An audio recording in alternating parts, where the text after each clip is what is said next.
Вітаю вас, гэта Еўрарадыё. У студыі па-ранейшаму працуе Марыся Вайтовіч. Сёння ў нас у гасцях дараца Святланы Ціханаўскай па канстытуцыйнай рэформе Анатоль Лябедзька. Вітаю вас, спадар Анатоль.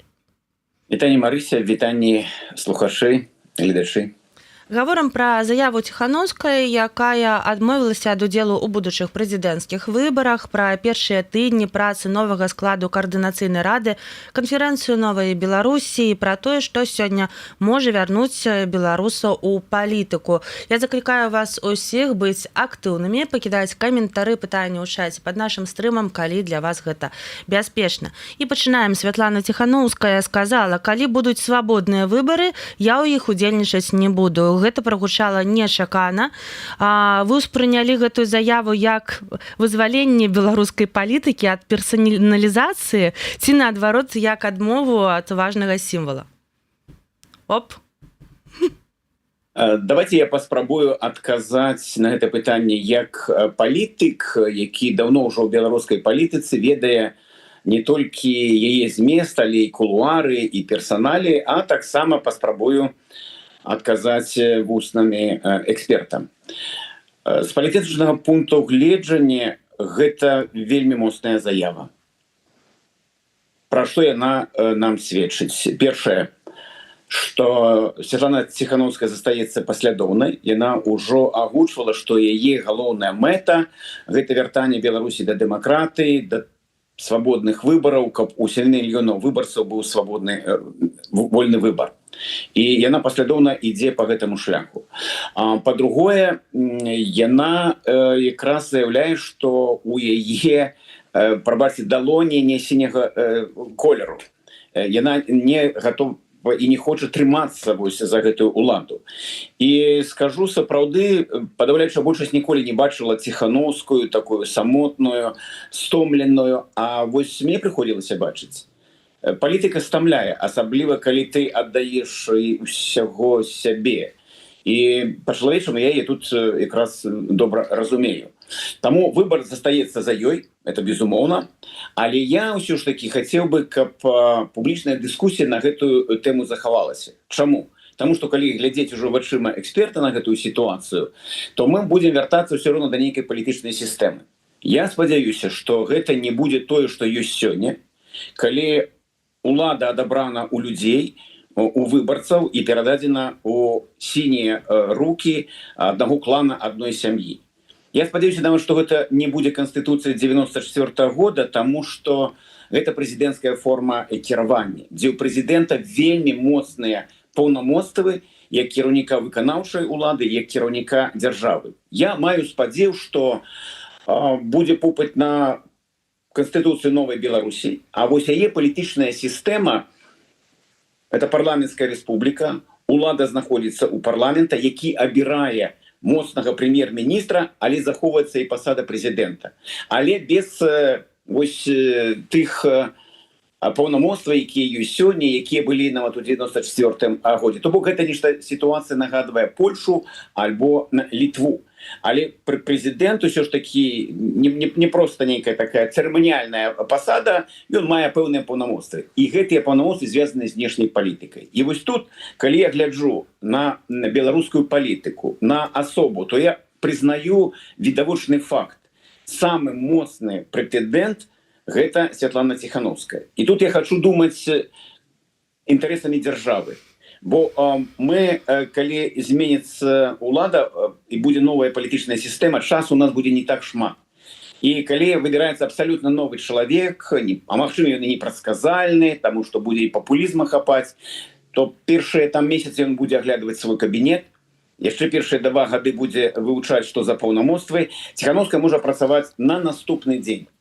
У яе ёсць вялікая перавага, у яе няма хваробы на ўладу, яна вельмі лёгка ад яе адмаўляецца, яна не будзе патрабаваць сабе да іншых паўнамоцтваў, забіраць там ва ўрада і парламента, і у яе ёсць запісная кніжка, дзе шмат прыватных тэлефонаў, па якіх яна можа званіць. І у яе сусветная вядомасць. Гэта тыя перавагі, якія відавочна няма ні ўводнага беларускага палітыка. Таму я прапанаваў бы тут ужо як эксперт каб мы просто працягнулі гэтую дыскусію, вось якая асоба нам патрэбна вот под такія умовы. Ну і натуральна, што трэба думаць, як выкарыстоўваць патэнцыял Святланы Ціхановскай, за якой, дарэчы, за гэтыя 5 гадоў, калі яна выехала за межы Беларусі, за ёй яшчэ і не цягнецца шлейф ніякіх скандалаў.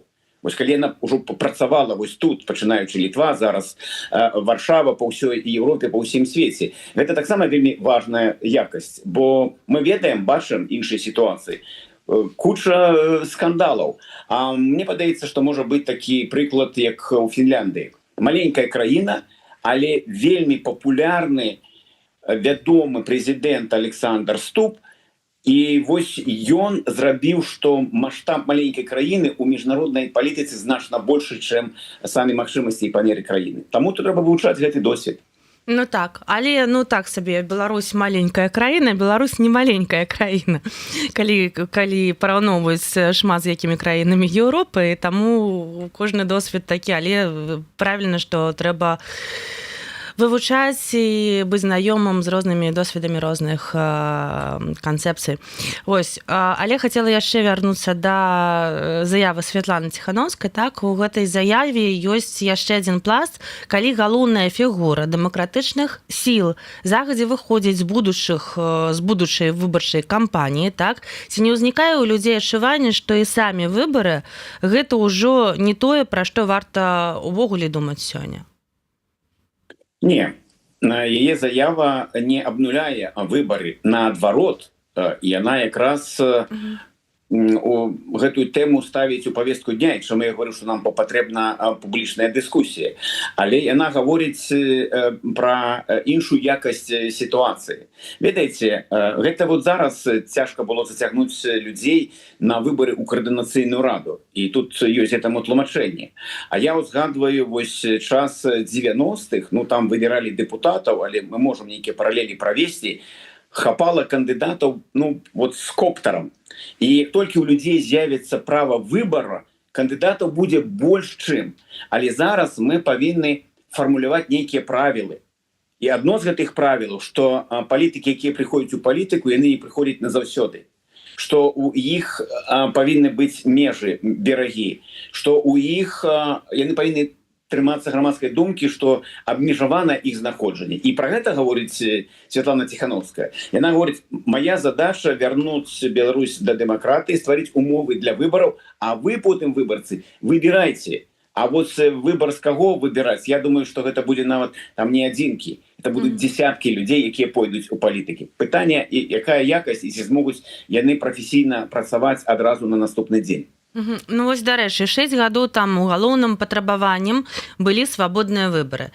Ці не страціла гэтая тэма сваю мабілізацыйную сілу, і галоўнае, як вярнуць яе ў беларускую павестку так, каб людзі зноў успрынялі выбары як механізм зменаў, а не як нейкую абстрактную мару?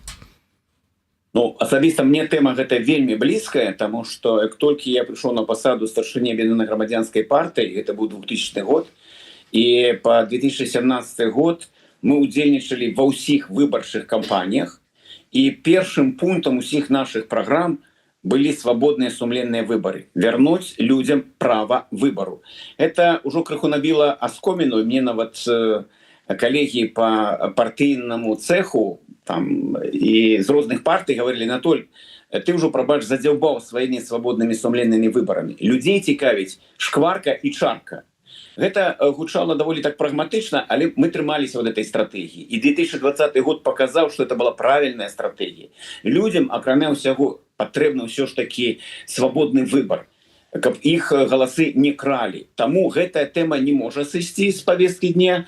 А больш таго, вось калі мы будем гаварыць пра канферэнцыю новай Беларусі, я якраз туды і вязу ідэю прапановы, як реанимировать, можно так сказать, выборы вот у сённяшніх складаных умовах, калі улада ад іх, улада, рэжым цалкам адмаўляецца.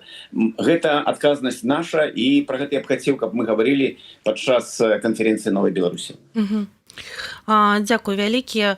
Калі выбары павінны вярнуцца ў павестку, патрэбныя інстытуты, якія будуць іх прадстаўляць. Але тут таксама не ўсё так проста. Вы даволі жорстка ацанілі пачатак працы новага складу каардынацыйнай рады. Што менавіта вас расчаравала? Людзі, працэдуры ці адсутнасць палітычнага парадку дня? Ну, тут у мяне, Марыся, ёсць алібі. Перад тым, як пачаць крытыку, я апублікаваў 3 відэо. І гэта як рэфармаваць каардынацыйную раду. Я лічу, што раблю даволі шмат, каб сапраўды каардынацыйная рада стала протапарламентам. І мой галоўны пункт крытыкі гэта тое, што вось ужо, здаецца, 4-е скліканне, а каардынацыйная рада незразумелая структура. Што гэта? Якія яе галоўныя накірункі дзейнасці? Кожны гаворыць сваю версію. І, моўна кажучы, там 80 дэлегатаў, і калі даць усім выступіць, то, можа, будзе і 80 розных адказаў. Таму, калі мы гаворым, што каардынацыйная рада – гэта протапарламент, то гэта патрэбна зафіксаваць у статуце каардынацыйнай рады. І расшыфраваць гэта, што такое протапарламент. Гэта азначае, што галоўнай функцыяй гэта павінна быць не распрацоўка нават, а абмеркаванне рэформаў, праектаў, законаў, якія рыхтуе экспертная супольнасць. Але каардынацыйная рада мусіць гэта абмяркоўваць, выказваць сваё стаўленне і, магчыма, і знайсці нейкі фармат прыняцця ці адхілення гэтых рэформаў. Яны павінны стаць асноўнай арганізацыяй, якая рыхтуе вот эту візію новай Беларусі. І так робіць Бундестаг Нямецчыны. Так робіць Сейм Літвы і Польшы. Так, гэта не будуць законы, якія назаўтра вступяць у дзеянне, у іх будзе адкладзены нейкі прамежак часу іх магчымага дзеяння, але гэта будзе сапраўды парламенцкая праца ці протапарламенцкая праца. Без гэтага мы зноў упадаем у нейкі папулізм.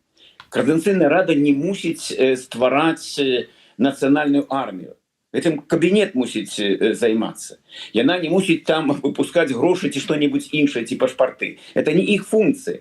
Просто трэба знізіць планку чакання ад каардынацыйнай рады, зразумець, што гэта протапарламент, рэформа, візія новай Беларусі раз. Другое, так, кантрольная функцыя. Трэба кантраляваць кабінет. Але зноў жа не так, як прапануюць яны. Якая там прапанова гучыць на сённяшні дзень. Давайце мы дадзім магчымасць, каб каардынацыйная рада прызначала там амаль усіх чальцоў кабінета. І тады будзе большы кантроль над кабінетам. Я пытаю, вы сур'ёзна гэта? Бо у нас, калі мы паглядзім на кабінет, за выключэннем 2 чальцоў кабінета, Ціханаўскай і Баркоўскага, усе астатнія маюць свае фракцыі. То каго вы будете кантраляваць? Саміх сябе? Больш таго, гэта прапанова звужае тыя магчымасці, якія ёсць. Бо сёння, калі іх прызначае Ціханаўская, то галоўны крытэр – гэта прафесіяналізм. Ёй не важна, яны правыя ці левыя, да якой палітычнай структуры яны бліжэй. А калі мы аддаём гэта каардынацыйнай радзе, то трэба прызнаць, што мы гэта аддаём фракцыі Латушка і з кім яны там будуць у кааліцыі. Вось у іх яны ўзмацняюць свае пазіцыі, у іх будзе магчымасць прызначаць сваіх прыхільнікаў, сваіх людзей чальцамі кабінета. Ці ўзмацняе гэта ўсю інфраструктуру? Не. Ёсць яшчэ адзін вельмі такі крытычны дыскусійны пункт. Зараз ідзе размова пра такую інстытуцыю каардынацыйнай рады, як нарада кіраўнікоў фракцый. І ёсць такая прапанова. Кіраўнікі фракцый валодаюць столькімі галасамі, колькі яны набралі падчас выбараў. Умоўна кажучы, 100% гэта там трэба падзяліць на 8, здаецца, кіраўнікоў фракцыі. Але калі прыходзіць кіраўнік там ад фракцыі Латушкі Губарэвіча, то у яго ўжо адразу там будзе каля 40%. То мы тады, а навошта тады чальцы фракцый? Іх можна наогул выкінуць. Можна перадаць, што вся 8 чалавек, з якіх там 2 валодаюць кантрольным пакетам, прымаюць усе рашэнні. Тады мы абесцэньваем зноў жа гэтых самых людзей. І ёсць яшчэ 3 ролікі. Я прапаную, як працаўладкаваць усіх 80 дэлегатаў гэтак далей. Раблю гэта абсалютна шчыра. Думаю, што наша агульная задача, каб праз 2 гады, калі нічога не зменіцца і застануцца выбары ў каардынацыйную раду, а не ў Сойме, як прапануе Канстытуцыя новай Беларусі, то мы можам з гэтай планкі ў 2000 зваліцца яшчэ ніжэй. Я гэтага не хачу. І таму шчыра прапаную, каб мы выкарыстоўвалі ўсё, што ў нас ёсць, каб усё ж такі зрабіць рэальную рэформу, каб быў у нас рэальны протапарламент. Ну, вось так, гатовы дыскутаваць. Думаю, што будзе дыскусія і на канферэнцыі новай Беларусі. Зразумела, дзякуй вялікі. Вось ёсць такое яшчэ меркаванне, часам гэта кажуць, калі кажуць пра каардынацыйную раду, што галоўная праблема ў тым, што гэтая структура працягвае шмат гаварыць пра ўнутранае ўладкаванне самой сябе, тады як беларусы чакаюць адказу на пытанне пра сваю будучыню. Вось акрамя усяго, што мы ўжо абмеркавалі, калі б вы маглі, вось можаце сфармуляваць 3 задачы для каардынацыйнай рады на найбліжэйшыя паўгода? Што павінна быць у гэтым спісе, што павінна там адбыцца, каб людзі зноў пачалі сачыць за яе працай, а не глядзелі там стрым толькі 20 чалавек, як недаўна было? Вось. Непростае пытанне, таму што трэба, па-першае, каб мы прызналі ўсе, што Каардынацыйная рада гэта не 80 Дзедаў Марозаў.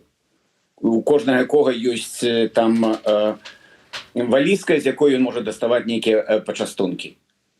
Калі мы гэта прымаем, то мы павінны другое знізіць нашы чаканні ад гэтай структуры. Яна проста павінна быць зразумелай. Вось людзі зразумеюць, магчыма, хтосьці там расчаруецца ў гэтым, але тады не будзе папулізма і завышаных чаканняў. Бо сёння самым вялікай праблемай людзі чакаюць, вось нагаварылі падчас выбарчай кампаніі вось настолькі, так, а рэальныя магчымасці будуць настолькі. Таму я ўсё-такі заклікаю, каб мы з гэтага зыходзілі. А першачарговая задача, так, стаць вось у бліжэйшы час такім протапарламентам, арганізаваць прафесійную дыскусію. Я думаю, частка людзей гэтым зацікавіцца. Ну, ведаеце, калі, напрыклад, мяне пакрыўдзілі ў судзе, а каардынацыйная рада разглядае, якой быць судовай сістэмай, мне, магчыма, будзе цікава. А што ж прапануюць у новай Беларусі, вось, каб я там згубіў, можа, грошы вялікія, ці уласнасць, ці мяне проста сусед-чыноўнік пакрыўдзіў, а я там праўды не магу знайсці. Дык мне гэта будзе цікава. Але гэта арганізуйце, зрабіце прамы эфір. Давайте зробім, каб гэта адбывалася ўсё ў сапраўдным парламенце, каб туды прыйшла прэса, якую таксама, і ўключу я там онлайн, буду 21-м, як вы кажаце, там слухачом. Гэта трэба змяніць саму сістэму падачы каардынацыйнай рады. Але падкрэсліваю, вот рэформы, калі правильно арганізаваць падачу для людзей, мы знойдзем людзей не толькі за межамі, але і ў Беларусі. Таму што людзей цікава, якой можа быць адукацыя. Цікава, як мяне будуць лячыць, якая будзе сістэма аховы здароўя, якое будзе самакіраванне, якое сёння навогул няма. Давайте патлумачым людзям, што такое мясцовае самакіраванне. Чаму беларусы, якія жылі там 300-400 гадоў назад, лепш ведалі пра самакіраванне, чым мы вот у сённяшніх умовах нічога не ведаем. Таму вот гэта, падкрэсліваю яшчэ раз, гэта ключавы момант. Другі момант, што б я зрабіў бы, я б на месцы з фракцыі адкрыў бы вот такія прыёмныя. А у першую чаргу я б сказаў, вот умоўна кажучы, у нас ёсць, за нас прагаласавала там 500 выбарцаў. Ну гэта як бы на сумленнасць. Вот вы маеце просто прыярытэт. Таму што вы знайшлі магчымасць, вы прыйшлі, прагаласавалі. Вот ты прыйшоў да нас у прыёмную і гаворыш, я за вас аддаў голас. Але ў мяне нейкая бытавая праблема. Вось тут разбіцеся в ляпёшку, паспрабуйце вырашыць канкрэтную праблему гэтага чалавека і потым напішыце у сваіх інфармацыйных рэсурсах, што вы гэта зрабілі. Але зрабілі не таму, што гэта ваш абавязак. Это больш маральная такая вось састаўляючая, каб, ну, ён за нас прагаласаваў, і мы не павінны яго не заўважаць. Нават хоць на гэту маленькую групу. Бо калі мы заўважым, што з 2000 людзьмі каардынацыйная рада працуе наўпрост, то яшчэ недзе там пару десяткаў тысяч звернуць на гэта увагу. Яны падумаюць, окей, можа і мне трэба наступны раз пайсці, падтрымаць, каб у мяне быў мой вот это дэлегат, умоўны дэпутат каардынацыйнай рады. Гэта вось другая састаўляючая, што трэба рабіць. Ну і трэцяе, канешне, гэта чтоб я зрабіў, каб заўважылі, падтрымаць вось маю ініцыятыву датычна выбараў і супрацы з альянсам дэпутацкіх груп за дэмакратычную Беларусь. Гэта вялікі ресурс, мы сёння не загружаем гэтыя групы, а гэта магчымасць вырашаць таксама пытанні, праблемы людзей у канкрэтнай краіне. Вот створана у нас група за дэмакратычную Беларусь у сейме Літвы, Польшы, а Координацыйная рада на сённяшні дзень не працуе. Таму я ім прапанаваў: стварыце групы з дэлегатаў, якія абіраліся ў той ці іншай краіне, і каб яны працавалі наўпрост з альянсам дэпутацкіх груп за дэмакратычную Беларусь. Тады нейкія пытанні беларусаў таксама можна вырашаць практычна. І зноў жа трэба, каб была інфармацыя, каб пра гэта гаварыла Еўрарадыё, каб гэта паказваў там Белсат, і мы тады, магчыма, і зменім вось тое стаўленне, якое ёсць на сённяшні дзень. Ну і ўсе будзем вучыцца разам, таму што дэмакратыя гэта вучоба. Трэба вучыцца і дэлегатам, якія там, і трэба вучыцца тым, хто іх выбірае. Дзякую, Алексей. Яшчэ пытанне. У жніўні адбудзецца канферэнцыя Новай Беларусі. Гэта ўжо чарговая канферэнцыя, так, на якой сустракаюцца беларусы, абмяркоўваюць, кажуць пра нейкія праблемы, выбудоўваюць нейкія там магчымыя іх рашэнні, там і гэта адбываецца ўжо не першы раз. Так, наколькі я ведаю, і кожны год перад канферэнцыяй Новай Беларусі гучаць словы пра новыя сэнсы і новыя рашэнні. А што сёння сапраўды магло б стаць прарывам нейкім, а не проста яшчэ адной добрай рэзалюцыі? Ідэальны варыянт, каб на кожны прыехаў з нейкай ідэі ці нейкай маленькай ідэйкай прапановай. Вот я гэта прапановаў, дарэчы, на папярэдніх канферэнцыях, каб мы прыязджалі з нейкімі ідэямі, якія мы прапануем рэалізаваць. Хай іх будзе 100, а мы рэалізуем цягам там года 10, і гэта быў бы прарыў, таму што гэта нешта новае. Разам з тым адзначу, што канферэнцыя гэта сапраўды галоўная палітычная падзея. Яна максімальна адкрытая, празрыстая. Гэта я ўжо спрачаюся з тымі, хто, магчыма, нас глядзіць і слухае, якія кажуць, што не, што гэта нейкі кулуарчык, што это там пад Ціхановскую. Это абсалютная лухта. Я гэта адразу скідваю у скрынку. Гэта не так, таму што падчас і папярэдніх, і думаю, на гэты раз нічога не зменіцца, запрашаюць усіх больш-менш заўважных палітычных персон. Прыходзьце, абмяркоўвайце, дыскутуйце. Ёсць магчымасць нават свае івенты арганізоўваць падчас канферэнцыі. Я распавяду пра сваю ідэю. Не буду гаварыць тут за ўсіх. Моя ідэя наступная. Вы вот на пачатку нашага эфіра, Марыся, абазначылі, што вот ці не сыходзяць выбары з павесткі дня. Гэта сапраўды выклік. Это сапраўды так. Такая пагроза ёсць. Чаму? Таму што унутры Беларусі зараз рэжым, гэта як такі маляр, ён просто зацірае вот эти выборы, каб нігде не было нават паху і прыкметаў. І гэта яго стратэгічная задача. Бо калі ў галаве у людзей няма выбараў, то няма і пагрозы 2020 года. Таму што людзі выйшлі не таму, што ім есці не было чаго, а таму, што у іх забралі гэта права выбара. І нам за гэта трэба змагацца. Таму гэта як бы стратэгічная задача. І моя прапанова, каб рэалізаваць такі пілотны праект, магчыма, у адным, 2, 3 рэгіёнах, дзе кампактна пражываюць беларусы, і арганізаваць выбары калі браць тэрміналогію праекта Канстытуцыі Новай Беларусі, у мясцовы нейкі соймік. Напрыклад, каб гэта было зразумела, бяром Гданьск. Там пражывае 500 беларусаў. Калі мы заангажуем, напрыклад, 100 чалавек прыняць у гэтых выбарах, то гэта атрымаецца 1/5. А гэта, глядзіце, гэта ўжо іншы ўзровень легітымнасці, чаго бракуе, напрыклад, Координацыйнай радзе, калі 1/5 беларусаў прыняла ўдзел. Што мы вырашаем?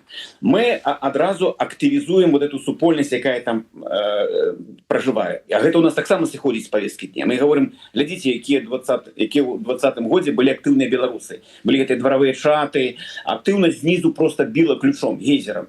А зараз яе няма. Дык вось праз такую кампанію мы можам падняць крышку ўзровень вот гэтай актыўнасці. Раз.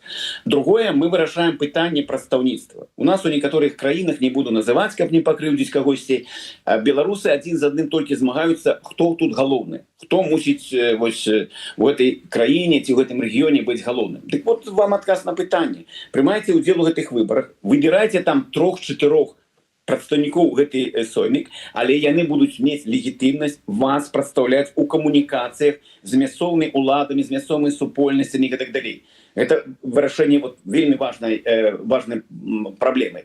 І яшчэ адзін варыянт. Мы тады завершаем вот эту такую канструкцыю. У нас ёсць офіс Ціхановскай, ёсць кабінет, ёсць коордынацыйная рада. Гэта ўзровень, так скажам, міждзяржаўны.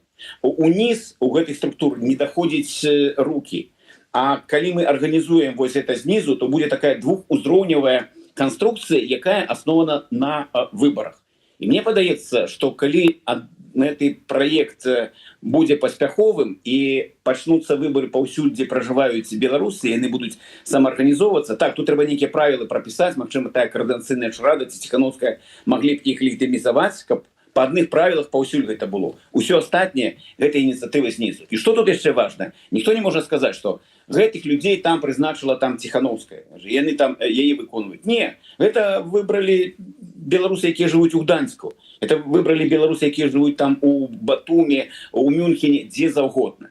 І калі запусціць гэты працэс, то ніякія DOS-атакі, якія былі падчас выбараў у коордынацыйную раду, не справяцца з гэтым. Гэта будзе проста масавы такі рух. І мы вырашаем, як мінімум, вот мне бачыцца 4 пытанні, 4 выклікі, 4 праблемы. І я хочу пра гэта гаварыць падчас канферэнцыі, агітаваць за гэта. Ну і скажу, што ў мяне ўжо з Павлом Ліберам былі размовы, і ён таксама дзвюма рукамі за гэтую ідэю. Так што, паспрабуем, пад ляжачы камень вада не цішэ. Спадар Анатолій, хацелася б трошкі падрабязней, так? Вы не раз казалі, што беларуская палітыка павінна вяртацца да людзей. Ну і нават сёння мы з вами пра гэта размаўляем. А якія пытанні хвалююць беларусаў сёння настолькі, каб вакол іх можна было зноў збіраць палітычную супольнасць? Беларусу ў Беларусі, беларусу і ўвогуле, ці патрэбна нам дзяліцца? Мы ж адзіны народ? Не, глядзіце, мы гаворым, гэта вельмі прыбліжана да зямлі, да людзей. Калі я там прыязджаю ў Познань, там заўсёды ёсць шэраг, напрыклад, Познань там ці іншы горад, іншая краіна, ёсць вялікая колькасць праблем, якія рэальна не належаць там да кампетэнцыі тых структур, якія я пералічу. Яны ніколі не дойдуць да гэтага. Гэта задача мясцовай супольнасці. Але калі яна не арганізаваная, калі яна не мае сваіх нейкіх аднаго голаса, хто ад іх гаворыць, то вас і не пачуюць у гэтай мясцовасці. А пытанні могуць быць самыя розныя. Там, умоўна кажучы, Познань, студэнты, там 300 беларусаў толькі на адным факультэце міжнародных адносін. Нейкія праблемы там узніклі, вось каб была інстытуцыя, і было вядома у Познані, там і мясцовае самакіраванне ведала, што беларусы правялі выбары, што ў іх ёсць гэты соймік, што ад іх ёсць прадстаўнікі. Канешне, будуць заўважныя. А калі ідуць 5 чалавек і кожны сам сябе уяўляе, ведаеце, вы не уяўляеце цікавасці тады ні для чыноўніка, ні для дэпутата мясцовага самакіравання. Вас просто не заўважаюць. Вы не моцныя. А праблемы могуць быць там і банкаўскія рахункі, там і нейкія ліцэнзіі для таксістаў, сколькі заўгодна. Бо ва ўсім свеце, цывілізаваным свеце, ёсць мясцовае самакіраванне. І там якраз кампетэнцыі падзелены. Ёсць тое, што вырашаецца на ўзроўні цэнтральных уладаў, але значная частка, пытанне асабліва адукацыя, культура, яны аддадзены ўніз. І там трэба шукаць іх вырашэнне. Таму вот эта ідэя праз выбары вярнуць актыўнасць, размежаваць, дзе кампетэнцыі, якія ёсць там у офіса коордынацыйнай рады і што вырашаецца ўнізе. Вырашыць пытанне, хто галоўны у той ці іншай краіне, у той ці іншым рэгіёне і даць ім легітымнасць. Мне падаецца, гэта можа быць фантастычным прорывам. Магчыма, я тут нейкі романтык, але я за гэта буду біцца. Окей, добра, што мы зараз сканцэнтраваліся так на беларускай дыяспоры, але мне цікава яшчэ акрамя гэтага і гэтых прапаноў. Я разумею, што тут працаваць лягчэй, мы ўсе тут разам, так, можна фізічна сустракацца нават, так. Мне больш у дадзены момант цікава, а што наконт беларусаў у Беларусі? Як мы як проста грамадства адсюль, ці вы прыватна як палітык можаце дапамагчы людзям, якія жывуць і працягваюць жыць у Беларусі, і што вы можаце ім прапанаваць? Я уже пропановал, глядите, то, что мы говорим Беларусь за межами и Беларусь внутри краины, это ж сосуды, которые поміж собой злучаны. И злучаны у першую чаргу праз семьи, праз знакомых и родных. Ну, давайте уявим, что я живу у Беларуси, а моя дочка у тем же самом Гданьску, коли мы уже взяли это для прикладу. А у яе там вот некие как раз проблемы на низовым узроўні. Она не может атрымаць лицензию, альбо может там она не может атрымаць стипендию, якая могла б там быть и так далее. Коли мы вырашаем проблему яе, ці вырашаем мы проблему маці. Может, їй тоді не треба гроші висилати там наадварот, яшчэ адтуль атрымоўваць. Гэта ўсё ўзаемазвязана. І гэта ніколі мы не разорвем ніколі. Самая лепшая праца у Беларусі і з беларусамі менавіта праца вот этих супольнасцей блізкіх людзей, блізкіх не толькі кроўна, але і блізкіх ідэалагічнага разумення. І я лічу, што вот гэта тая мэтавая група. Калі мы добра спрацоўваем вось тут з людзьмі, это абсалютна перадаецца, ідзе туды альбо пазітыўныя наратывы, якія зменшаюць колькасць праблем, альбо негатыўныя. Таму вот гэты нават праект, про які я кажу, ён наўпрост датычыць людзей, якія у Беларусі. Бо вырашэнне вот гэтай часткі праблемы, яны ж не дзеляць там, гэта маё, а гэта тваё. Ну, у нармальных сем'ях, альбо у нармальных сяброўскіх стасунках. Гэта ўзаемазвязана. І мне падаецца, вот это важна яшчэ, каб і беларусы унутры Беларусі чулі слова выбары, бачылі, як гэта арганізавана. І ў іх абавязкова будуць паралелі. Приедзе нехта у Беларусь, там ці звяжацца вось як мы з вами і распавядзе там, скажа свайму знаёму: глядзі, мы праводзім выбары. А што, якія выбары? А як? Вот, бачыш, вы там выбіраеце. А у нас вось прыслалі нам чыноўніка там з райцэнтра, які там і п'яніца там, ці проста крадзе гэтыя грошы.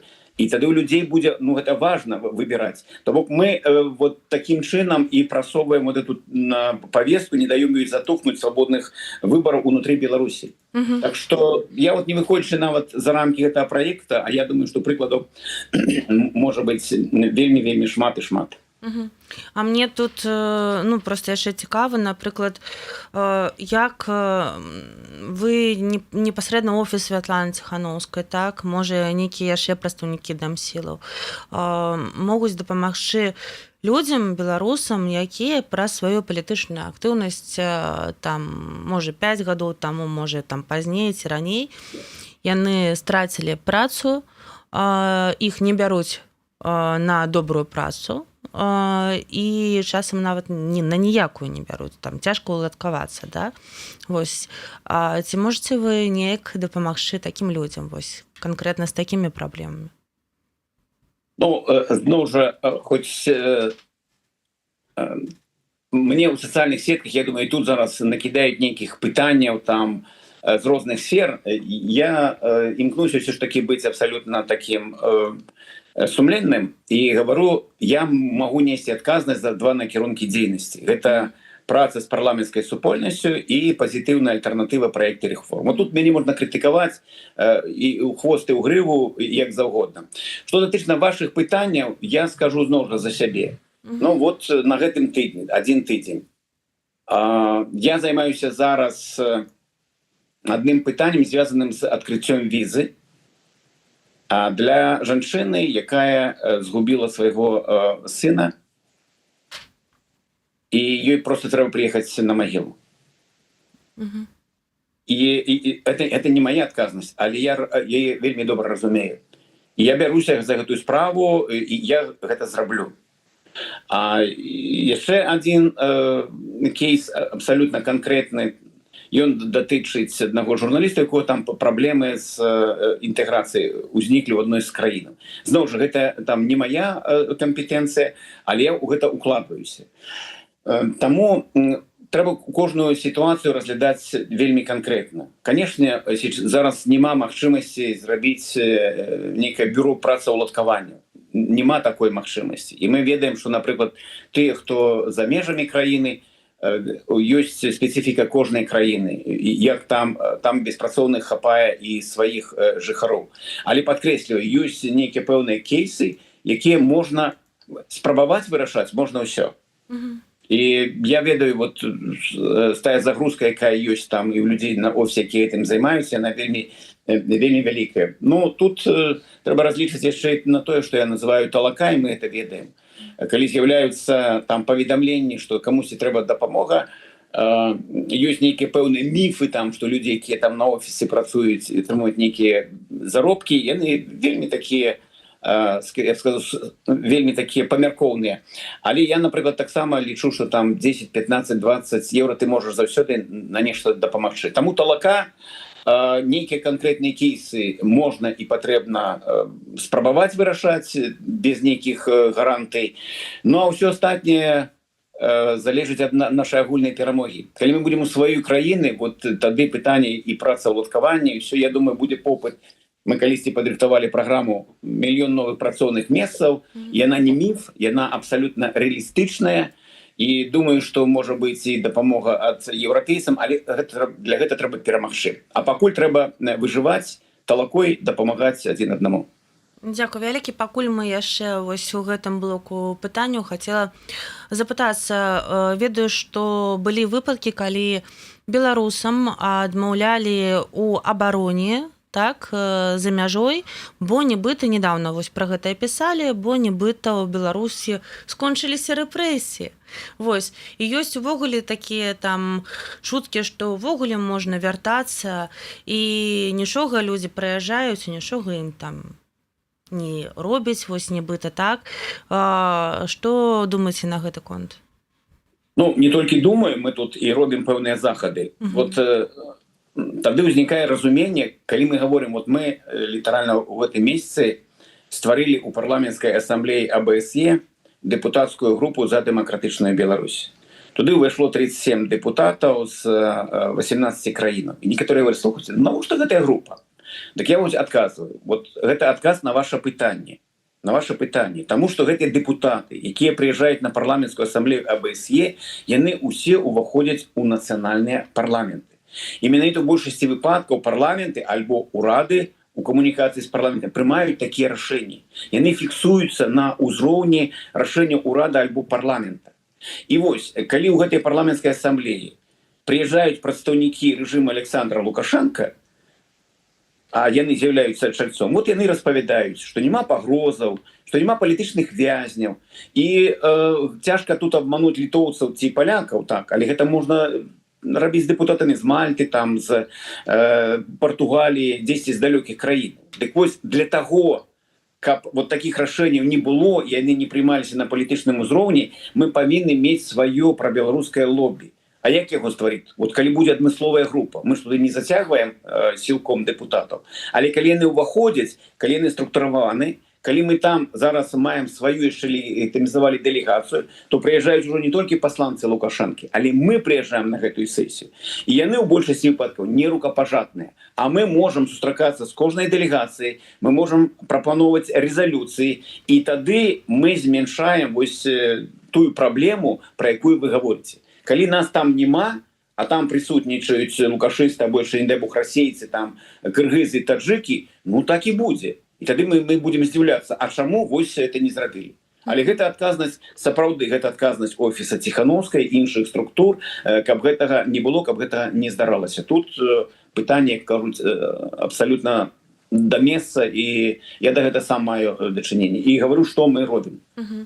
Але ж усё ж такі, ось калі гучыць гэтае пытанне, і яно ўсё часцей гучыць не калі ўпадзе рэжым, а пры якіх умовах я змагу вярнуцца. Ось часам, так, мы чуем гэта. Не пара ўжо дэмакратычным сілам гаварыць пра гэта больш прадметна, не толькі вось на агульных словах, і рабіць дакладныя крокі. Ну, па-першае, для гэта ёсць канферэнцыя «Новай Беларусі». Вы можете, я не ведаю, там регистрация, здаецца, яшчэ ці адкрыта, але прыязджаць, і калі у вас ёсць ідэі, прапановы, ну, глядзіце, нас жа выехала 500 тысяч, вымушана выехала. Но няма у нас 500 тысяч прапаноў і ідэяў. ёсць невялікая колькасць. Я сваю прапанову агучыў, як што рабіць. Таму давайте гэтае пытанне, калі ёсць ідэі і прапановы, іх фармуляваць, прыязджаць вось на такія форумы і агучваць. Бо аднаго пастаноўкі пытання, вот я сёння сяжу у Гданьску, спакаваў валізку і чакаю, гэта не вырашэнне пытання. І гэта не некая персанальная асабістая адказнасць кагосьці. Это наша калектыўная адказнасць. Давайте таксама глядзіце, што тут усё пачынаецца з маленькага. Вот у апошні час я заўважаю, што тыя нейкія публічныя акцыі, якія праводзяцца, там усё менш і менш людзей. Ну, мовна кажучы, там у Вільні там прыходзіць там некалькі соцень, а жывуць десяткі тысяч. Ну, значыць, это таксама пытанне да нас. Я не адбіваюся ад гэта пытання, я наадварот гавару, калі ласка, давайце гэтыя прапановы. Вось калі чалавек сфармуляваў нейкую прапанову, а яе там выкінулі ў сметнік, гэта іншая сітуацыя. А на сённяшні дзень, каб вярнуцца да хаты, нам трэба, ну, якія ўмовы? Каб перамагла Украіна, каб мы мелі месца за перамоўным сталом, ці мелі людзей з іншых краінаў, якія лабіюць нашы пытанні, і дабіцца, каб была гарантыя мінімум там вяртання ў 19 год, каб не было палітычных вязняў, каб не было рэпрэсій, ну тады можна вярнуцца да хаты. А вам ніхто не дасць, ні адна страхавая кампанія, нейкія гарантыі вярнуцца ў сёння. Вы сёння можете вярнуцца, але якія гарантыі, што там з вами будзе? Магчыма, нічога не будзе. Але зноў жа вы можете прыехаць там заціхарыцца, а праз 3-4 гады там вас узгадаюць. Але тады ўжо ў кожнай краіне будзе рашэнне, што ў Беларусі бяспечна. Ну так. Ладно. Владимир Кисляк пишет, как сделать так, чтобы Губопик перестал совершать преступления? Ну, прамога механізму у нас няма, каб зняць трубку кіраўніку Губопіка і сказаць, хлопец, чытай там, што было там у 45-м годзе на Нюрнбергскім працэсе і гэтак далей. Але што можна зараз рабіць? Гэта фіксаваць усе гэтыя злачынствы, это злачынствы з прозвішчамі, з фактамі, і каб была, мовна кажучы, вось такі архіў, каб это ўсё было задакументавана. Гэта першае. Другое, так, гэта мусіць быць зафіксавана ў дакументах міжнародных арганізацый. Вот я узгадываю такі прыклад, даклад Пургурыдыса пра складанне і забойства Ганчара і Захаранкі. Вот каб не было гэта задакументавана, ну і яно як бы ёсць, але дзе яно ёсць? А калі гэта быў прыняты як дакумент парламенцкай асамблеі АБСЕ, то ён кіруецца і па сённяшні дзень. Таму другі крок гэта фіксаваць у міжнародных арганізацыях вот гэтыя злачынствы. Трэці крок, ну калі нічога не мяняецца, то знаходзіць юрыдычнае абаснаванне, каб прызнаваць такія структуры злачыннымі. А гэта ўжо і юрыдычныя наступствы міжнародныя. Гэта вот 1, 2, 3, што трэба зрабіць зараз, а ўжо пасля гэта будуць нейкія наступствы. Калі гэта не зрабіць, то сітуацыя не мяняецца. Калі ўявіць, што праз год вы выходзіце ў гэты эфір і кажаце, за гэты год мы сапраўды прасунуліся наперад. Якія 3 падзеі павінны адбыцца, каб вы маглі сказаць гэта шчыра? Ну, чаму, глядзіце, для мяне гэта выміральнае ўсё. Вот у свой час мы стварылі альянс дэпутацкай групы за дэмакратычную Беларусь. І ён даказаў сваю жыццядзейнасць. Толькі ў Літве, толькі ў гэтым паўгодзе былі 3 галасаванні, якія б маглі нас скінуць у адну карзінку з Расіяй, а мы гэта не дапусцілі, дзякуючы групам. І калі такіх прыкладаў вот праз год будзе там, не ведаю, там 20, гэта для мяне вынік. Калі у нас сёння там недзе крыху больш за 20 гэтых груп створана, а будзе 30, для мяне гэта будзе вынік. Таму што кожная створаная група дае магчымасць вырашаць і зменшаць праблемы, з якімі стыкаюцца беларусы ў той ці іншай краіне. Калі у нас Координацыйная рада стане протапарламентам і пачне разглядаць рэформы, якія мы падрыхтавалі, а мы за гэты год падрыхтуем яшчэ 5 рэформаў, там, напрыклад, па судовай сістэме, я буду задаволены. Калі мы запусцім праект, вот гэтыя выбары ў мясцовыя сойнікі і адной актыўнасць людзей і узмацнім нас у розных краінах, у розных гарадах, я буду лічыць гэта вынікам. Вот для мяне гэта вот 3 пазіцыі, і праз год давайте пазначым на календары, выйдзем і паговорым пра гэта. Я да гэта якраз гатовы. Ясно. Дзякуй вялікі. Я нагадаю, што сёння у нас у эфіры быў спадар Анатоль Лебедька, палітык, з якім мы пагаварылі пра тое, ці варта вяртаць выбары ў беларускую павестку, чаму новы склад каардынацыйнай рады стартаваў з праблемамі, чаго чакаць ад канферэнцыі Новай Беларусі і што павінна адбыцца, каб беларусы змаглі вярнуцца дадому. Пры мікрафоне для вас працавала Марыся Вайтовіч. Не пераключайцеся, хутка будзе наступны эфір. Дзякуй вам. Дзякуй. Дякую.